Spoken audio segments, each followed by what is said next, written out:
Just a great place to be an average bloke. Land of opportunity. Into the 1960s, you didn't have to lock your doors at night or lock your car doors in the San Fernando Valley. That's all been trashed, thrown away under an influx of illegal immigrants. Now I can't even talk to half the people in Los Angeles because they don't speak English.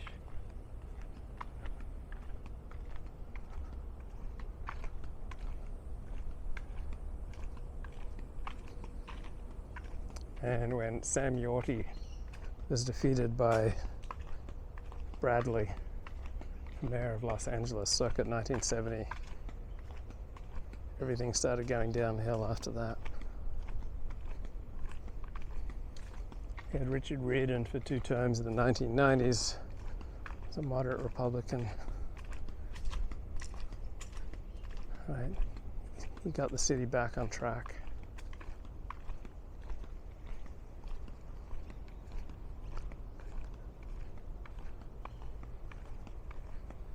We had our New York City, Chicago, Los Angeles, America's biggest cities. How steadily they've gone downhill since the 1960s, with only brief interregnum in the Republicans. Think about how Mayor Giuliani turned around New York City. Mayor Bloomberg did a pretty good job too, and all that progress was trashed under Bill de Blasio.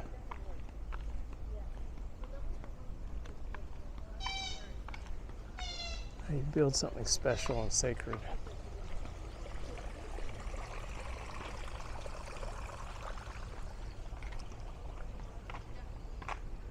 Then you see all the gains dissipated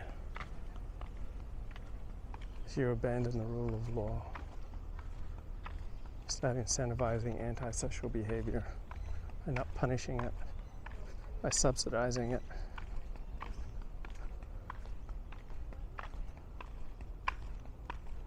This were Los Angeles, it'd be filled with homeless, with derelicts, with drug addicts, with criminals, with gangs, with youths, with joggers.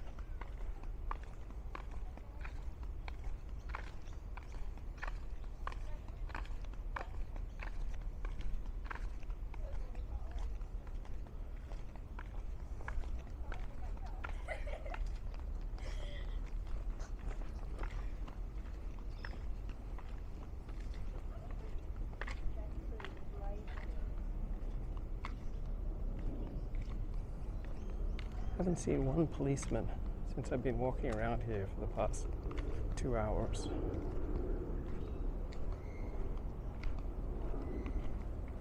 It's not like you've got the oppressive police monitoring every corner, every alley, every plant.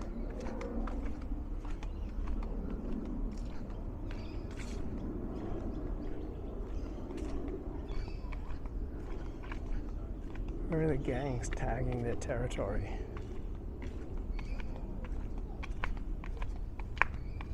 Where are the rap artists? It's the vibrant youths hanging out CDs of their rap music and then accosting you for money. Where are the fights between the hobos and the derelicts? Where are the stabbings?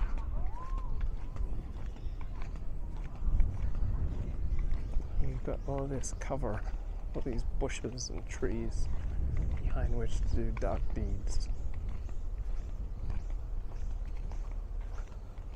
I don't know, here at the Royal Botanical Gardens I don't see a lot of dark deeds going on. I just see fond memories and freaks of nature.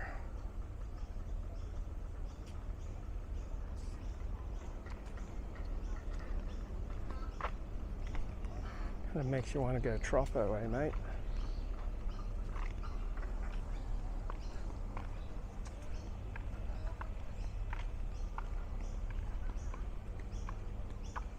So you don't really have the tropics in the United States, but you have them here in Australia.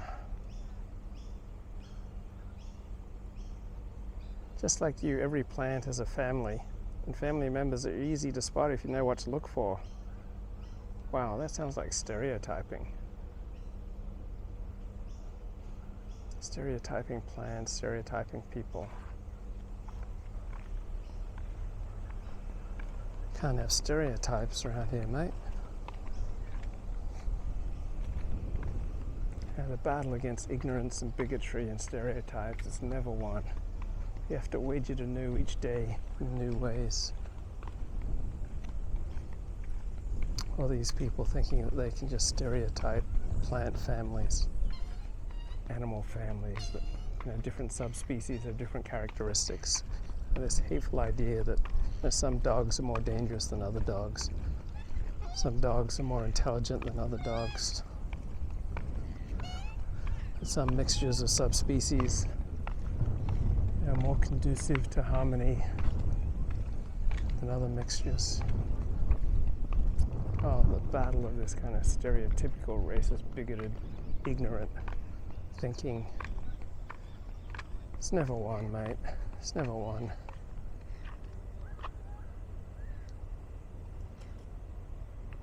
So these baby eels squirm across the damp grass at night from the harbor.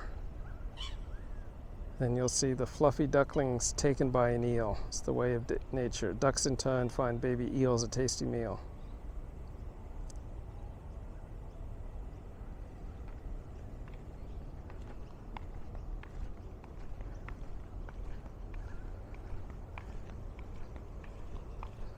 Look at all these ducks and birds and plants getting side by side. Can't we all just get along?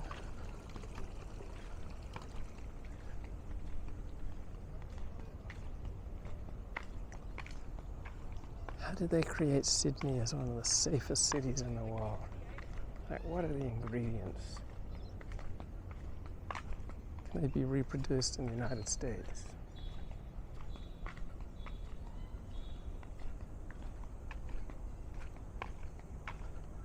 Sure feels like people in Australia doing something right.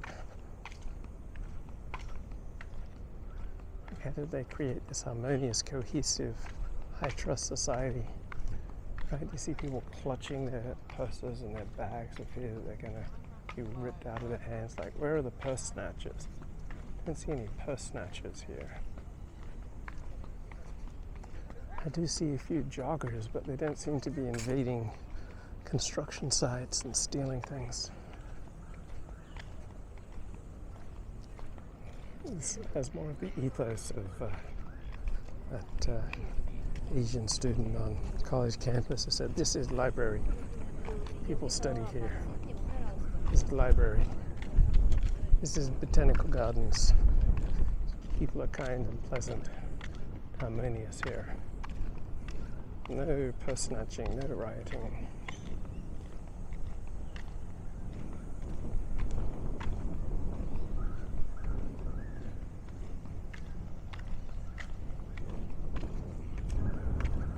So individuals and communities need guardrails. Right? People need to be incentivized to stay on the straight and narrow. And when they start acting in an antisocial manner, they need to be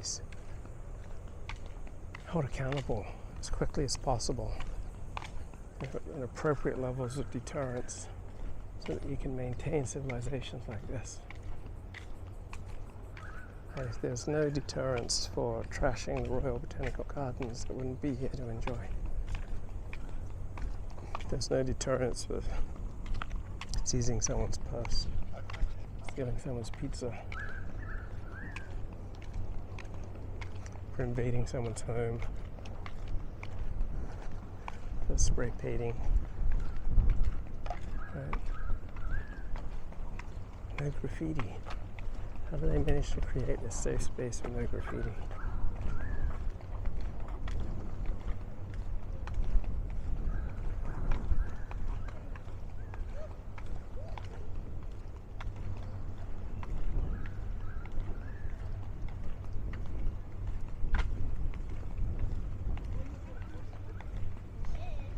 Hey, this doesn't look like Mexico. This doesn't look like Central or South America.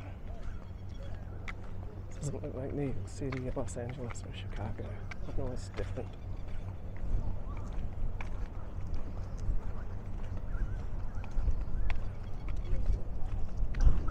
How do you develop a community that's so pro-social, high trust, socially cohesive, altruistic?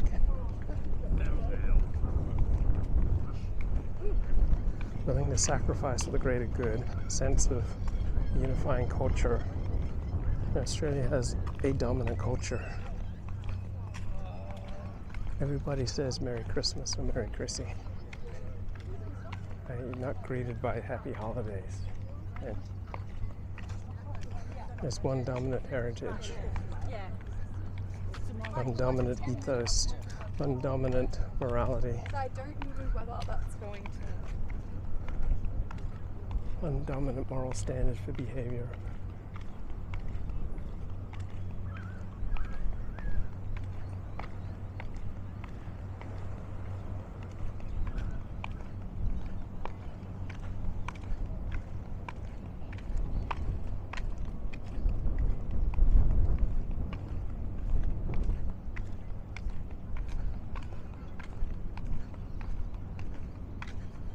So it is Wednesday Arvo. It's about 5:30 p.m. It's January 25, the day before Australia Day, 2023. Ride these beautiful ferries around for maximum price is about $15 Australian, which is currently about $11 American. You can take the ferry up to Parramatta, about a 45-minute journey. I ride the light rail and the trains and the buses all day for about $1.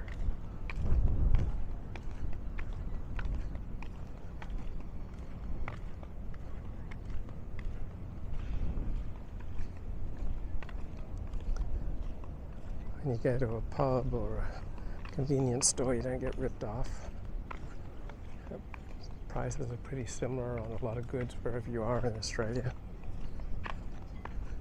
So Australia has a federalist system, but you don't have the dramatic variety of the United States. Laws are still pretty similar throughout Australia, as opposed to the differences between New York City and Alabama and Mississippi and Arkansas and Seattle.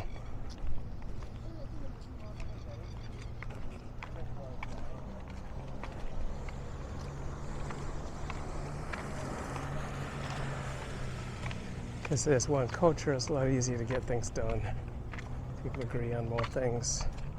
There's less need for culture war and conflict.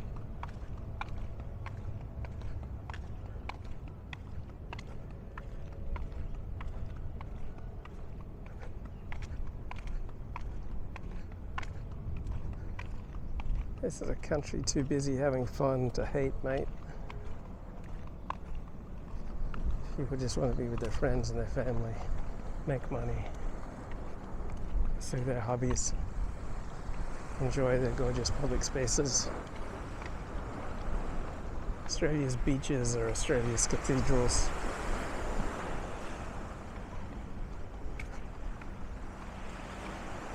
You get to have all these public works and public concerts, public goods.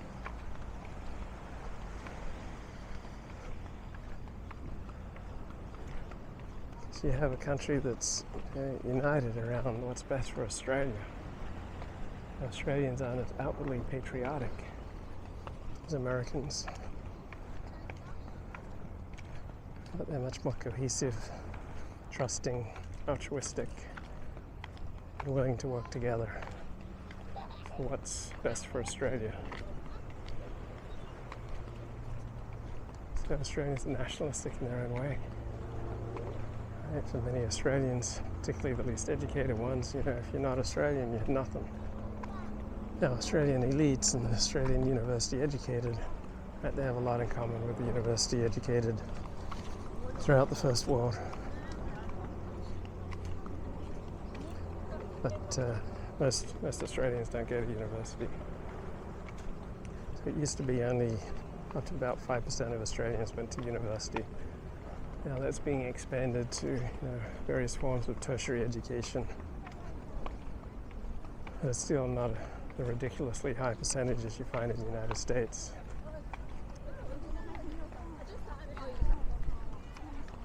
Still getting used to it. I'm not ready to give up my wig.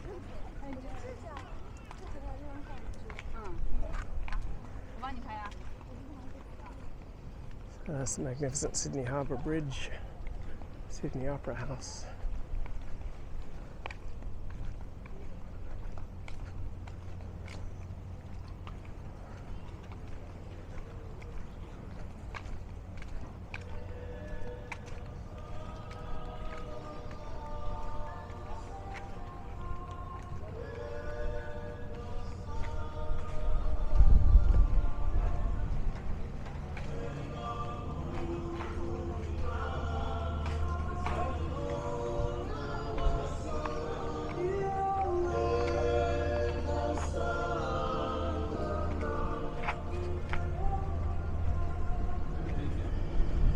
So Sydney is Australia's most diverse city, and it's also the city where it's the most difficult to make friends.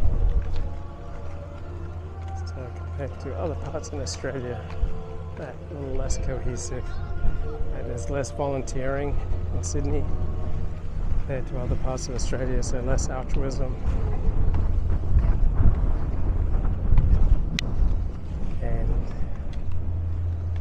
More difficult to make friends. So Sydney is famous for how difficult it is to make friends, because I guess part of it is most residents of Sydney have grown up together, gone to school together, and so they hang out with that clique of people their entire lives.